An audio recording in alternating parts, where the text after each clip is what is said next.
negara Malaysia adalah negara kaya minyak. Kita ni bukannya negara mana yang tak ada minyak. Kita ni bukan negara macam Singapura yang tak ada minyak.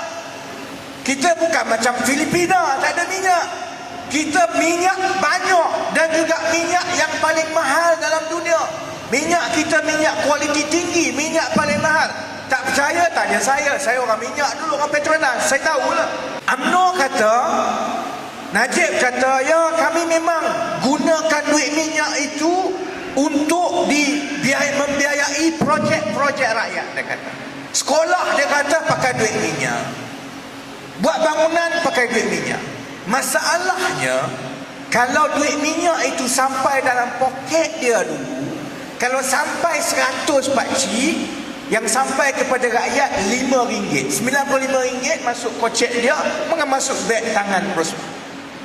Sebab itu kita kata, dalam negara Malaysia, untuk kita pastikan harta kekayaan minyak itu sampai terus kepada rakyat, mesti ada subsidi minyak. Kerana hanya dengan subsidi minyak, dia tak masuk dalam poket Najib dulu, dia pergi terus kepada rakyat. Sebab itu, kalau kita ada minyak yang banyak, kita tidak ada alasan untuk beritahu rakyat tidak berhak untuk dapat subsidi minyak. Negara lain dapat subsidi minyak jauh lebih besar.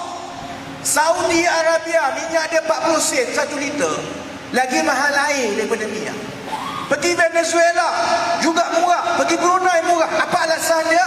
Kerana negara-negara ini mengakui minyak itu kekayaan negara, bukan kekayaan pemerintah. Dia duk ratip macam itulah. PTPTN, formula PTPTN. Paling kurang aku ada formula.